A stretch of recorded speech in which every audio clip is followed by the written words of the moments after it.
All right, good morning, tribe, and welcome to the Donut Shop at the beginning of the world. I am your host, Dr. Mark Merriweather Vorderbrick, and coming to you virtually from the banks of Spring Creek, the place I go when I don't want to be elsewhere. I hope you have a place like that. And it's good to have a place like that.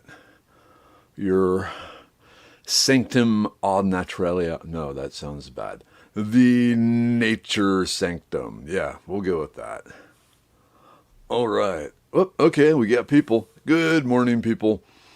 So what's going on? Today is Wednesday. Hey, Kathleen. Good morning. Okay, good. Facebook can comment. Hey, Chris. How you doing? Yeah. So, hey. Oh, I thought someone was coming in. Hey, Jonathan. Good morning. Oh, boy. Yeah, I did another podcast last night. It will be broadcast on September 26th, but it went well. Oh, Helen. Helen hug. Nice. Get your Helen hugs. There we go. Hey, Jonah. Good morning. Whoop. Ah, good. You're good, Chris. I'm a little tired. I'm just, you know me. Lots of irons, lots of fires, lots of swords being no, not swords. I don't know what I'm making in the fires sometimes. Do I get something in my beard? That a little egg. Oop. Oh, Kathleen, waiting for the AC repairman. That ain't good. And it's supposed to be hot and rainy here for the rest of the week. Ooh, Tracy, good morning, y'all. We are all up early. The teenagers are going to see the cardiologist. And by teenagers, she is talking about her elderly parents. Oofta. All right. Well, good luck with that.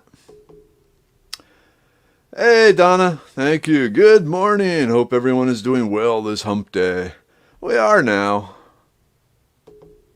I decided I like people. I like being around people. I do much better when there are people around than when they are not. Hey, Nina. Good morning. Kelly. Good morning. Tim. Hello. Diana. Good morning. Hey, yep. Nice backyard creek.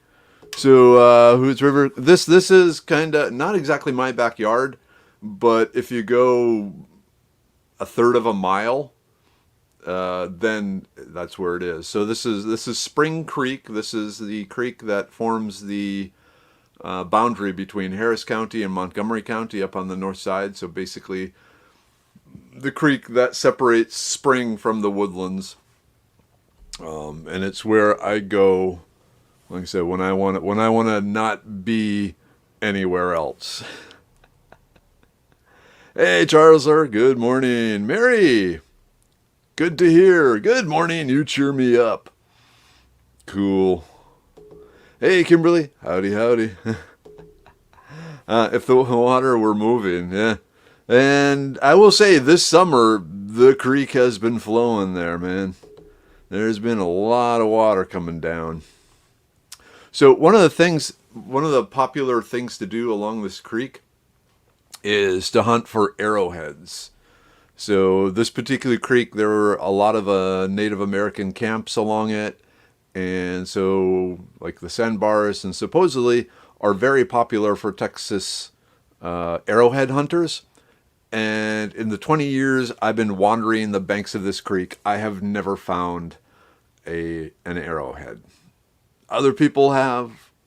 I have never. And some beautiful ones. A lot of the rock along here is actually petrified wood. And so you get these arrowheads made out of petrified wood that are absolutely gorgeous. From looking at the ones that other people have found along Spring Creek and showed me and go, look what I found. It's like, I want to find something like that. But anyway. Hey, Will. Good morning. Coming in from the YouTube side this morning, huh? Hey, Charles. Kimberlyn, hello. Ah, Kathleen, I wander around out by our pond and our back 2 acres. That would be nice. Hey, Jason, morning family. The family morning's back to you. The family says, so I tried Sorry. I tried a new hair goo, and it did weird things to my hair. Weirder things to my hair. Anyway, I'm very distracted by myself this month. I'm like a parakeet with a mirror. Don't. Yeah. Anyway. Ooh, Jonathan. I live on a creek, Mulberry Creek. Mulberry. Cool. Hey, Ula. Good morning. Oh, man, Mary. My uncle has about 100 arrowheads. That's so cool that they're petrified. I have 3 this old man gave me. They are labeled like artifacts. Oh, they should be. Technically they are. But, yeah. Pretty awesome. I keep looking, and I keep hoping someday I will find an arrowhead. Because, I mean, to the Native Americans, they're almost disposable tools. They'd nap them and shoot them, and if they found it, they found it. If they didn't, they didn't. But the connection and obviously, I love early human technology, and an arrowhead is a pretty damn impressive piece of early human technology. But yes, Kelly, Texas has some amazing flint. Question: have you ever attended a flint nap? Yes. So several of them actually through different outdoors and bushcraft groups. Philip Leibel, one of the guys I've taught with, who is a Cherokee guy that teaches primitive skills. He's really good at it, and a number of other people that I've hung out with. Ooh. Have I ever... Okay, hold on. Talk amongst yourself for a bit.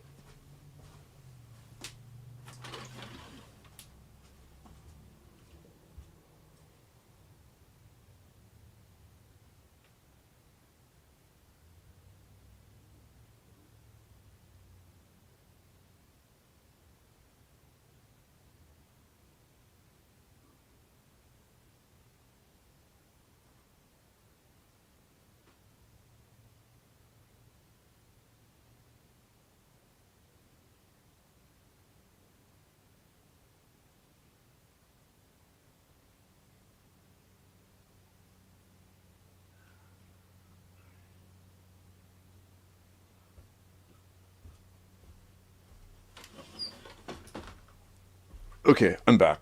It took me a minute. So... Okay. Let me close that. I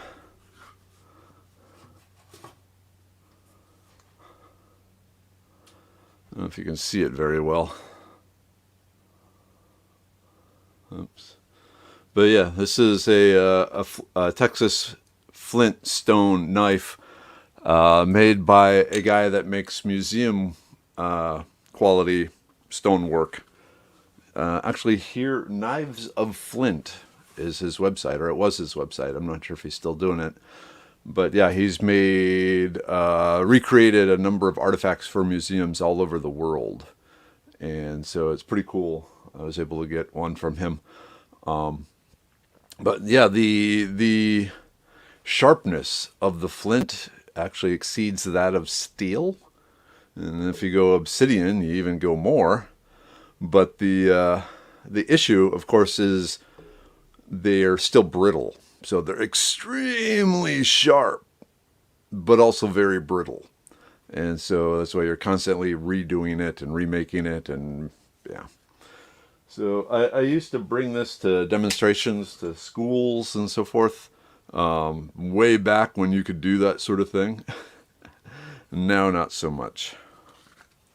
But yeah, it's an awesome knife. One of the nice things, if you look at the edge of a flint knife under, like a super microscope, you don't have to go down to electron microscope level, but under a really high powered microscope, like I said, you do see that the final edge is narrower than steel becomes when you sharpen steel. But it's also serrated, so it cuts extremely well, and especially it cuts through fibrous material such as plants and leather or skin type stuff. So yeah, anyway, okay, Ooh, Chris, have you ever cleaned a catfish that's near mulberry trees? You'll find berries in their stomach. I am not surprised. Now I'm thinking, could you make like a catfish haggis where instead of apples and wheat cooked in the stomach of a sheep, you have blueberries cooked in the stomach of a catfish? And that's probably why I'm not allowed to come to potlucks anymore. Okay, Diana, so will my cucamelon vines come back next year, or are they strictly annual? So they're annual, but if you leave some of the fruit just dropped on the ground, there's a good chance that they will self-seed, and that's usually what happens. If you really want to increase the chance, you want to get some of the ripe fruit and then clean the melon flesh off the seeds, because in the melon flesh there is often a inhibitor that prevents germination. Time and weather and bugs and stuff over the course of the fruit is laying on the ground usually does a pretty good job of clearing that off so that then the seeds can germinate. But like I said, it also works if you put some down that you've cleaned yourself, just to make sure.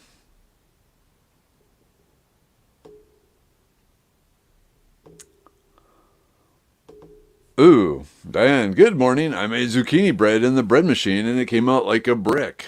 That ain't so good. I don't know. Jason, it will help you find those arrowheads. Ask Joe Dirt. Nice. Oh, yep. Flint and Chert. They're close, but not exactly the same.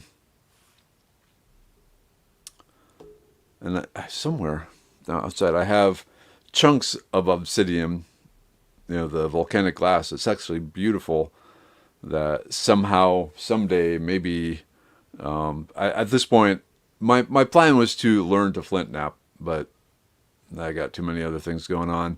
So at some point, they'll probably be gifted to a flint knapper. Ooh, I should just give it to Philip. He would like that.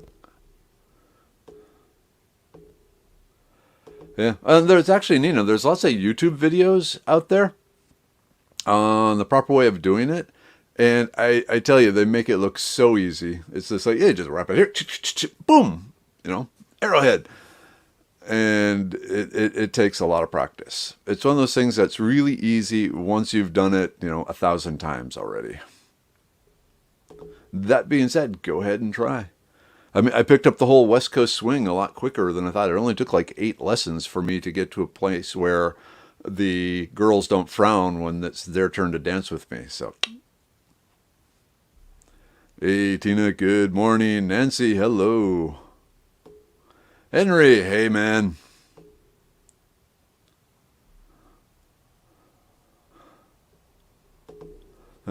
Yep, it's a learned process. Heading along the edge, then carefully press flaking. Yep. Ooh, Jason, I have some sweet arrowheads found in Colorado County. Yep, there's a lot of arrowheads in Texas.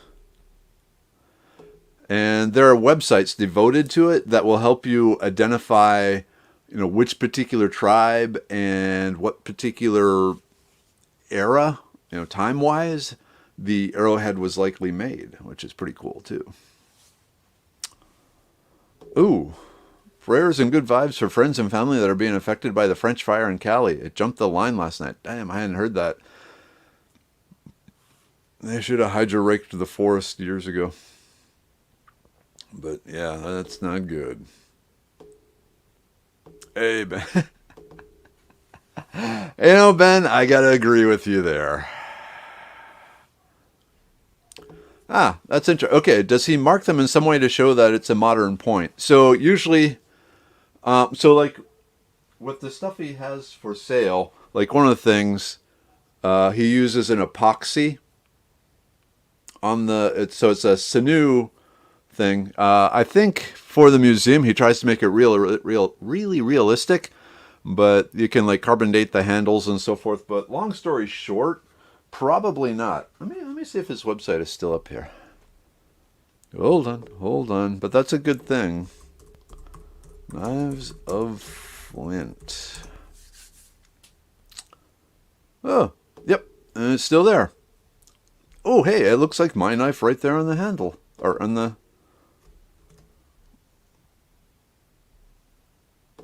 All right, right there in the. Let's see. Knives of Flint. Let me share the screen here. Let's see, share screen.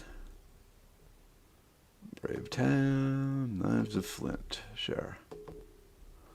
So yeah, here we go. Like I said, that, is that my knife? No, nope. Nope, my handle is different. So it's just a very similar blade shape.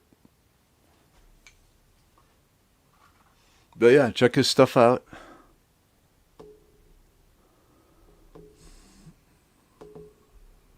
All right, let's stop that. Yep, isn't obsidian a volcanic rock? Yeah, it is basically sand melted into glass in a volcano. When we go to Central Ohio, when we went to Flint Naps, they drool over Texas flint and dirt. Nice. I saw a thing that said like 80%, maybe not 80, maybe like 70% of the pieces of flint and chert you find up in the hill country have already been worked by human hands. Like they've knocked flakes off to turn into something else, sort of thing. So, kind of interesting there. Ooh, North Sulphur River near Ladonia is a place to find arrowheads and fossils. Lake Ralph Hall, currently under construction, will put that area under the lake. Well, that's what we do. Ooh, hey Mom, hey Dad, good morning. Good morning, everyone. Nothing new, very hazy from a huge fire in the Boundary Waters, which is closed down. Yikes, hopefully there's no one out there canoeing.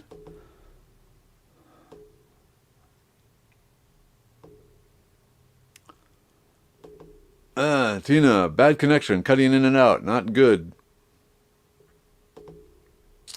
All right, what's that behind me? This is Spring Creek. Spring Creek, the boundary between Harris County and Montgomery County. Like I said, it's about a third of a mile away from where I live, maybe less. And it's my escape zone. I need to get out there. Oh dear, Clover, I think you should start up your own potluck with ideas. Brilliant. I want to write a cookbook. Something like, potluck recipes for the antisocial, or something like that, or how to never be invited back to a potluck again, sort of thing. Kimberlyn, no on the blueberry hoggies? Come on, where's your sense of adventure? So, okay, story time. Oh, hey, Dina. Okay, no, I have not found obsidian in the creek. I traded for it at actually a flint nap. So, yeah. Hey, Bernice. Good morning. Okay, so recipe time with Meriwether. So I was working, or we're done now.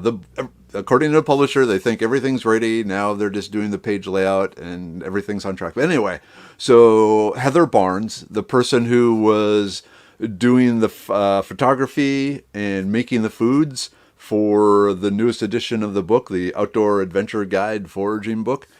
Anyway, I really kind of stretched her skills a bit with campfire cooking, because she isn't a campfire cooker. She's an excellent chef. She's an excellent cook. She knows how to cook in a kitchen. And but doing it over a campfire and stuff, she found a little frustrating and challenging.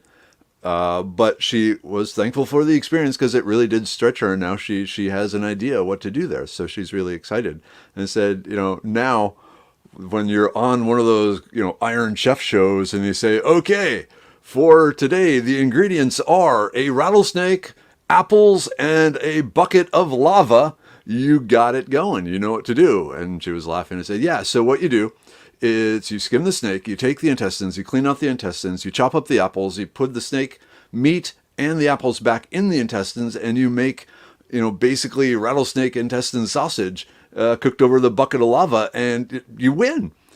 And she just kind of looked at me like, oh my God, what are you? But anyway. Okay, enough about me. Back to you all. Ooh. The Museum of Fine Arts in Houston, Renesi has an absolutely beautiful painting done on black obsidian. I need to check that out. Has anyone gotten a resin-like substance from hot elderberries? It's probably some of the different proteins and so forth in there. Maybe some pectin. Oh, wow. Granddaughter found obsidian spear point by Van Horn 2 years ago. That would be something.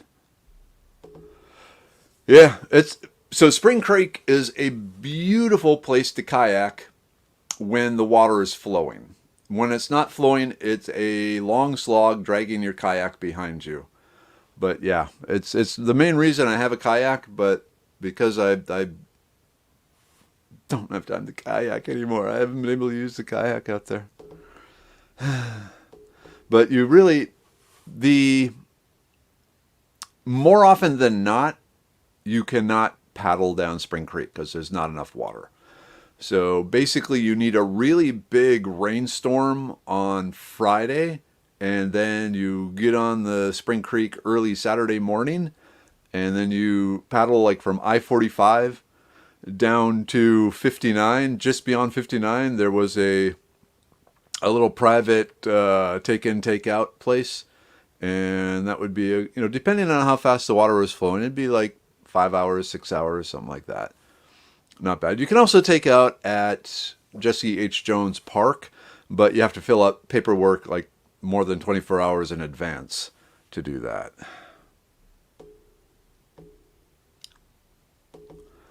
Tracy, me being the miser that I am, I've had it happen to me twice when I over-manipulate the hot berries in my juicer. Interesting. Coagulation of the skins, perhaps. Hey, Wade, good morning. Yep, Jonathan, for flint knapping, you need the right stone tools. A hammer stone and a bit of antler is the knapping tools I use the most. Oh, cool. All right, so you got to post pictures. Oh, wow, Chris, my uncle found so much Native American pottery that she set up a makeshift archaeological dig on my nanny's land. Awesome. That's the other thing, the pottery shards and pottery. Very cool.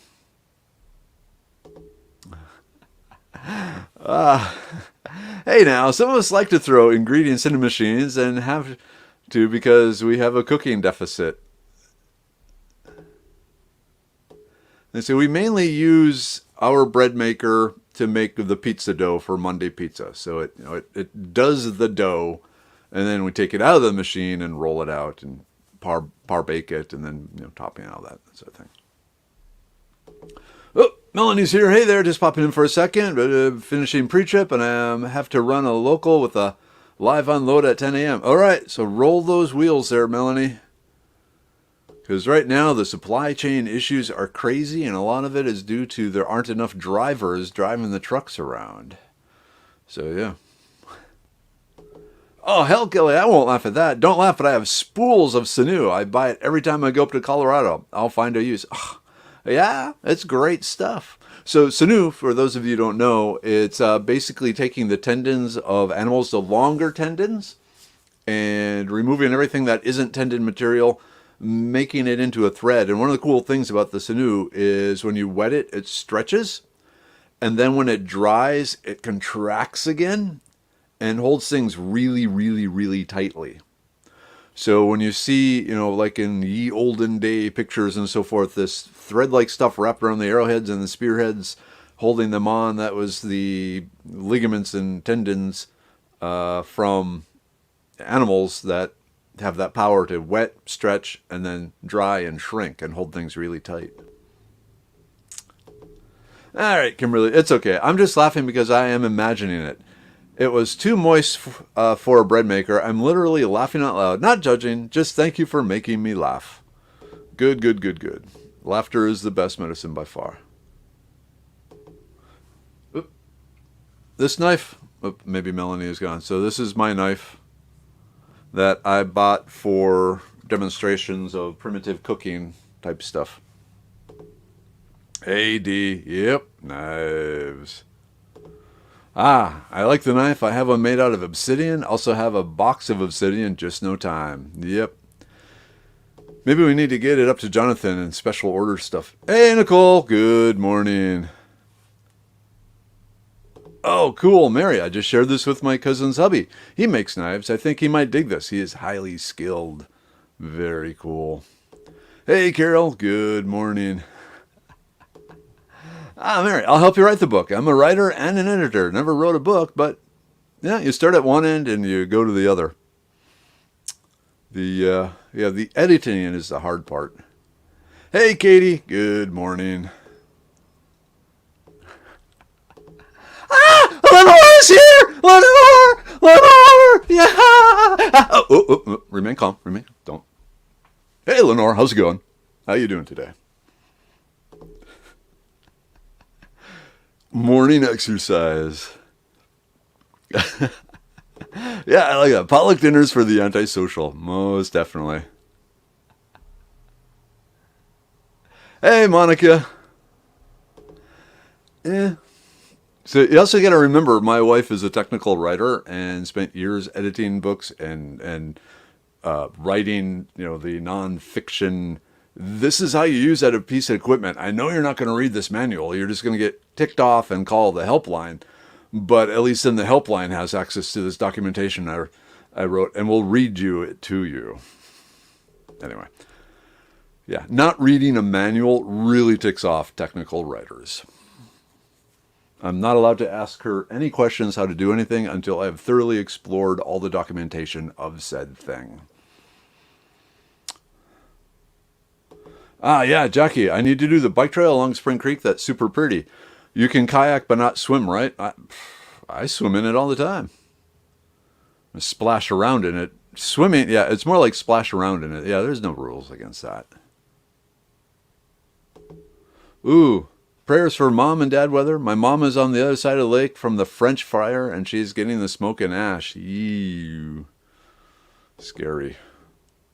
Is her place in any danger of, the flames getting to it and damaging the structure or burning down? Is she in a house, an apartment? Yowza, dear Lord, please watch over the tribe, and the tribe loves. Ah, wow, now I would try rattlesnake haggis. I'm not a fish person, so that's why I was like, ew. Okay, well, rattlesnake and fish are kind of similar in flavor, just pointing that out there.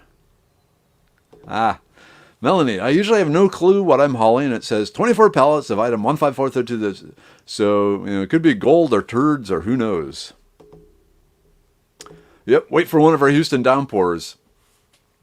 And that's happened. But the part of the problem is, so you're at the end of the river. You're now over in Kingwood, and someone has to come and pick you up. And so it's not just, am I free to go kayaking? Is Mrs. Weather free to come pick me up? And that's become just as difficult a thing. Hey, Julie. Good morning. Treadmilling.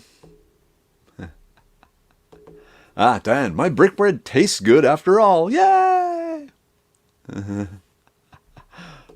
Ah, Melanie, I thought when you said you had a live load, you meant you had animals.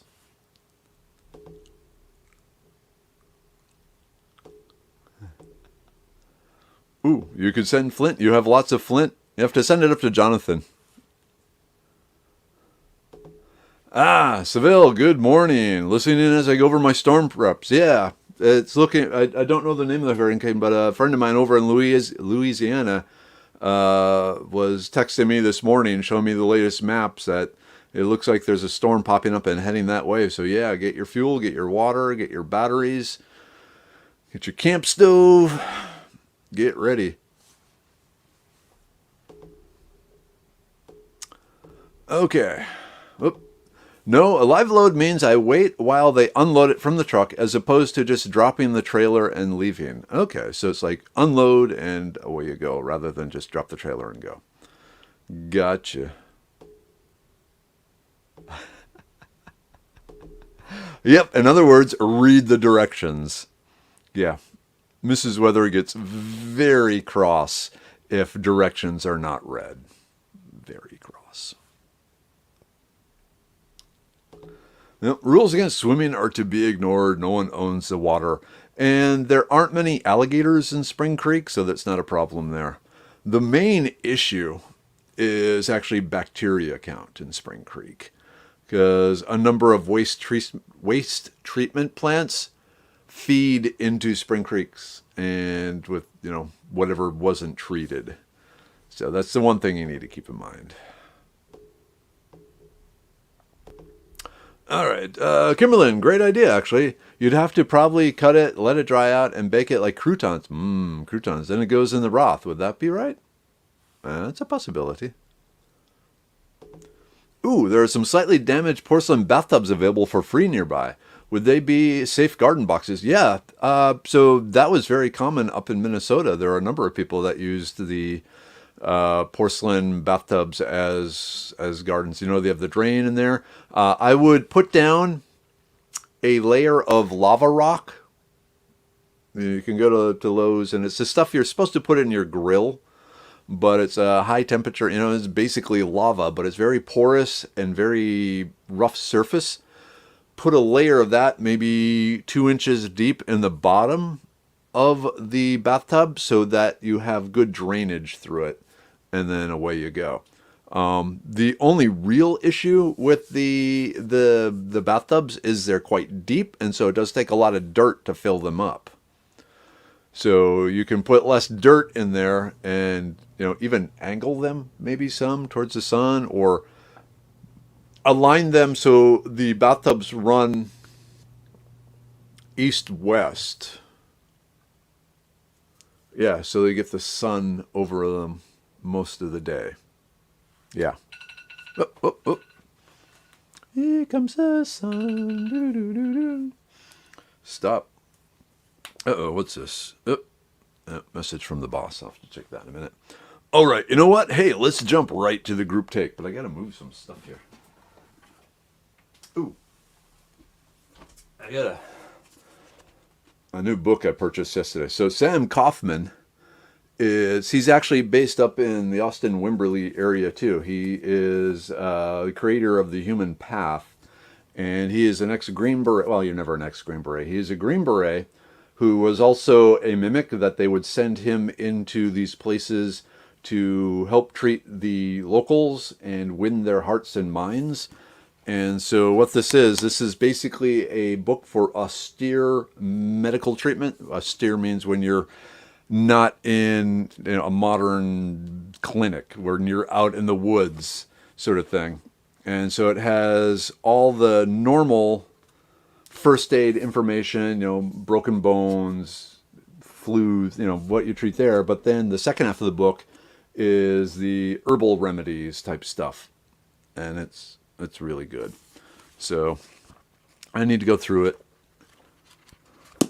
But anyway, speaking of which, segue.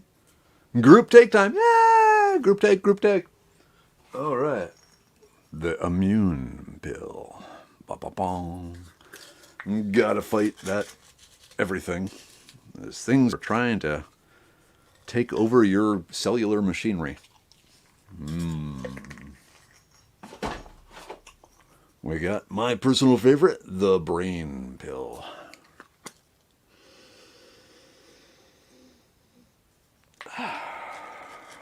Rituals. And a deep breath. And if you're following me over on Medicine Man, Facebook and Instagram, which you should be, you learn about breathing.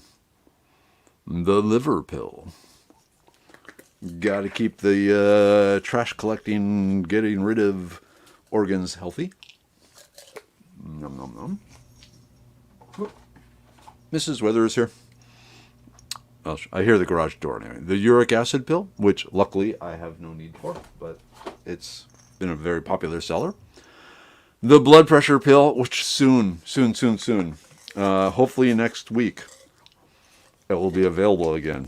But the supply chain issues are scary out there right now. And it's not the raw materials.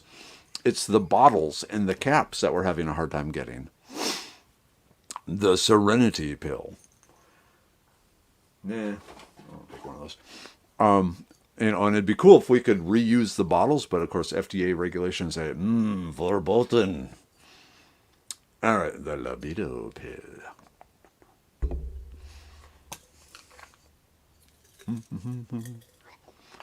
Love the one you will. And finally, the Stonebreaker. Like I said, I've never had a kidney stone or a gallstone, but I still take one a day as just a preventative, that part of the body support, because, hey, I'm 53.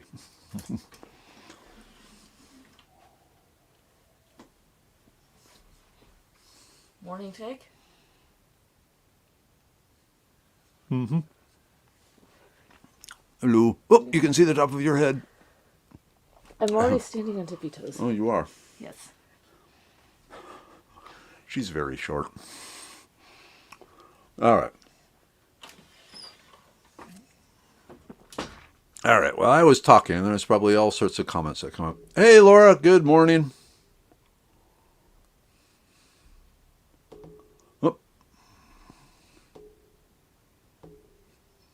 Pill got muffled. Ah, cool. All right. Mary, thank you so much for the camp stove tip. I did buy one for my mother, myself. I have propane, but having an indoor option is so awesome. Please tell me, Mary, that you also do have the carbon monoxide sensor, just as an extra level of protection, okay? Please, please, please. You can get them at Walmart, by the smoke detector aisle. They're like $14. It is super cheap insurance. So a carbon monoxide detector, just in case something goes wrong with the stove and it starts spewing out the carbon monoxide. But again, greetings, Laura, the Canadians. Hail the Canadians, Canadians, Canadians. Hail the Canadians are here. Hide the bacon and donuts. All right. Ooh, Donna, we are trying to decide what type of trees to plant near our back fence. We have 3 that we had to take out last week that didn't come back from Snowmageddon. So I'm assuming you want food trees, and you're in Texas. If nothing else, pecan or hickory nuts, or black walnuts. Well, the issue with black walnuts is they produce a natural herbicide that kills most broadleaf plants around it. So maybe black walnut isn't the best idea unless you don't want anything else growing under there but grass. But of course, I would normally say Satsuma oranges because I love the Satsuma oranges. And it was such a great tree, and it didn't take long for it to be old enough to start producing fruit. But then my big Satsuma orange died in the Snowmageddon too, and I still have to cut it down. I'm thinking that might be in a few weekends. But yeah, go native. Nut trees are always good. Pecans, walnuts, hickories, that sort of thing. Yep, Helen, when all else fails, read the instructions. Most definitely. What time is it there? All right. Yep, never hurts to know what's upstream before utilizing water sources. Ooh, Chris, it's funny you say that because I got really sick as a kid swimming in a stock pond. Maybe I shouldn't give advice about swimming restrictions. I just hate authority overstepping its usefulness. Right there with you, Chris.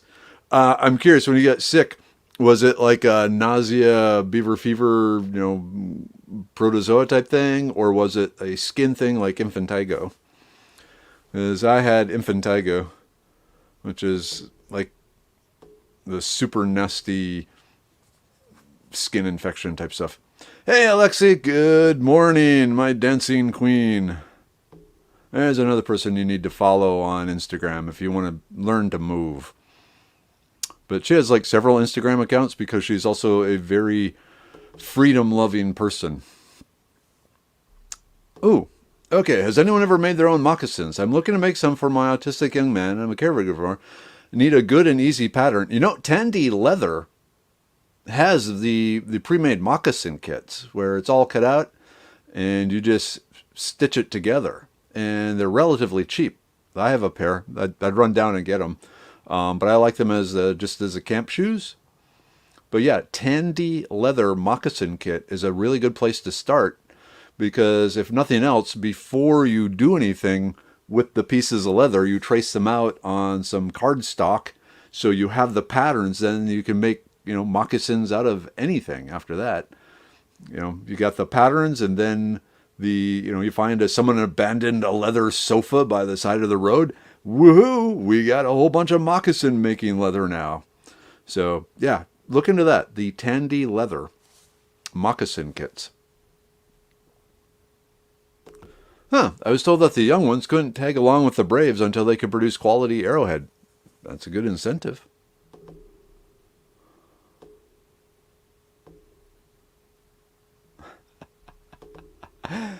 You should totally do these backgrounds. You're making me think of Wayne's World. Okay, I will admit Wayne's World is one of the big inspirations for my live events, from Merriweather's World and the donut shop at the beginning of the world and all this sort of thing. Yeah, Wayne's World, huge driving force behind these things.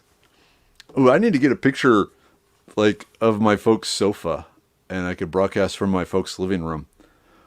Yeah, Mom, Dad, or Paul, or some of you, anyone there, give me a picture of the living room. Ah, good morning, Roberta. Are you new here to the donut shop? Wait, nope. I recognize the profile picture. I recognize the deer on the doors. Cool. Good morning from Lake Cherokee, East Texas. Have you getting rain there yet? It looks like storms are coming in from the east there. Ah, April, good morning. Got the day off today. I'm going to garden till my lower back says no more. That's when you rub it with some cayenne cream and keep going. No, that would be bad. When your body says no more, stop. That's a good plan. I approve of that plan. Yep, Helen agrees. Check out the Tandy Leather moccasin kits. I'll have to remember to grab those from my camping supplies.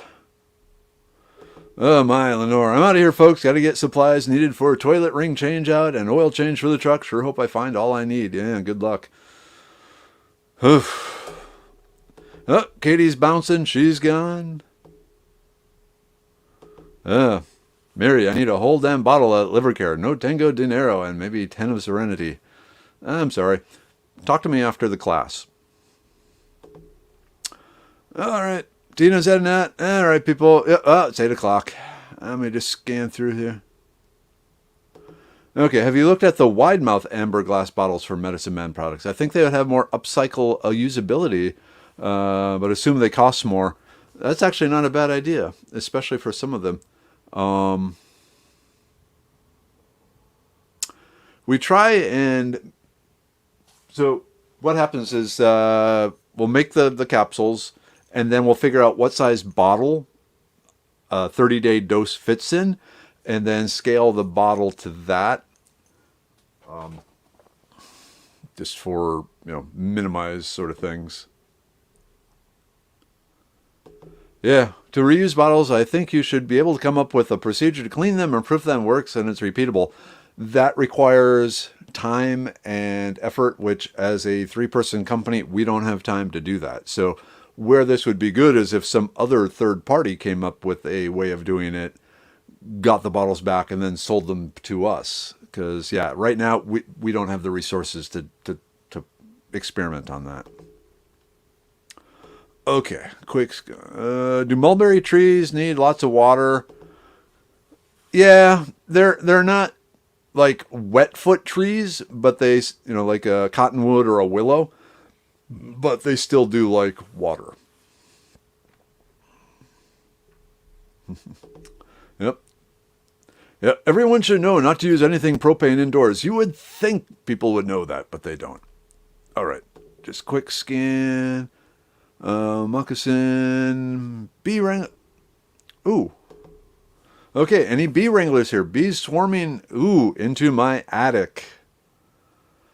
All right, Google, whatever county you're in, Dina, say Colorado County Beekeepers Association, and see if there's anyone around there, or just Google local honey in your area, and if nothing else, there are the people selling honey on the side of the road. Try and find one of them if you have time. The thing is, they will charge you because there's it's their time and their effort, and they may not be able to actually do anything with the hive other than get it out of your house. So, yeah. All right. Yeah, you recognize it. I love that background from my favorite Merryweather's World. Yep. Okay, yeah, and the refill packs for the bottles, that is something we're looking into. But again, right now, we got other higher priority stuff that's taking all our time. Okay, speaking of time, I really, really need to get going. Ooh, okay. I really got to get going. Ooh, something's shiny. Any homeschoolers in the group? My 8-year-old is excited to start wildcrafting focus this year. There are. So, yeah, this is a good place to start. Okay, yes, Uncommon Bee does do bee wrangling if it is convenient for them. Unfortunately, because of, they are living the off-grid lifestyle and doing the beekeeping business, and they've also just started Texas botanicals type stuff too. So assorted tinctures and creams and stuff of that nature. Long story short, if they can work it into their schedule and it's close by and so forth, maybe it's worth reaching out to them. One nice thing about Uncommon Bees is they know lots of other beekeepers. And so they may be able to direct you to someone in your area. And then the same with the Hives for Heroes. You might reach out to both of those. Reach out to Uncommon Bees and Hives for Heroes and ask them if there's anyone in the area, given your location, that would be interested in collecting the wild bees. Yeah, and go that way. All right. At this point, I really got to get going. So, Mom, Dad, love you. Hang in there. Keep me posted when they're going to make you into a cyborg, Mom. And Dad, keep doing what you're doing, taking care of everyone. And Mom, keep doing what you're doing, taking care of Dad. And the rest of the tribe, just be excellent to each other. All right? All right. End broadcast.